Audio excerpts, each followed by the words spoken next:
Tata ace gold இந்த வண்டிக்கு petrol filter service பண்ண போகிறோம். வந்து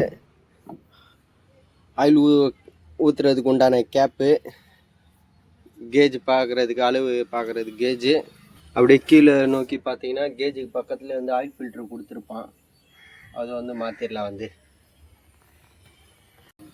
ஸ்பார்க் ப்ளக் வந்து ஸ்பார்க் ப்ளக் வரும், நேனோ டைப் தான் வந்து இன்ஜினு.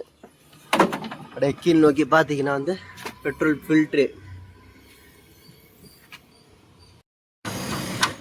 ஆயில் இறக்கிடலாம். வந்து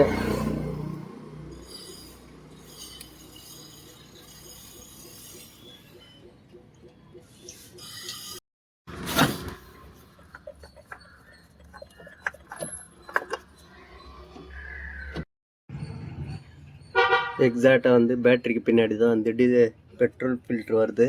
ப்ரெஸ் பண்ணிவிட்டு கல்ட்ரேட் எதுதான் பார்த்தீங்கன்னா தெரியும். ப்ரெஸ் பண்ணிவிட்டு வெளியே எடுத்தீங்கன்னா வந்துடும். அந்த ஒரு சிங்கிள் போல்ட்டு கழட்டிட்டு நம்ம புது ஃபில்ட்ரு மாட்டிடலாம். வந்து ஏர் ஃபில்ட்ரு வந்து 3 கிளிப்பு தான், வந்து சொருகிற டைப் தான். 3 கிளிப்பில் தான் நிற்குது. அப்படியே மாட்டணுன்னா ப்ரெஸ் பண்ணிவிட்டு மாட்ட வேண்டியதான்.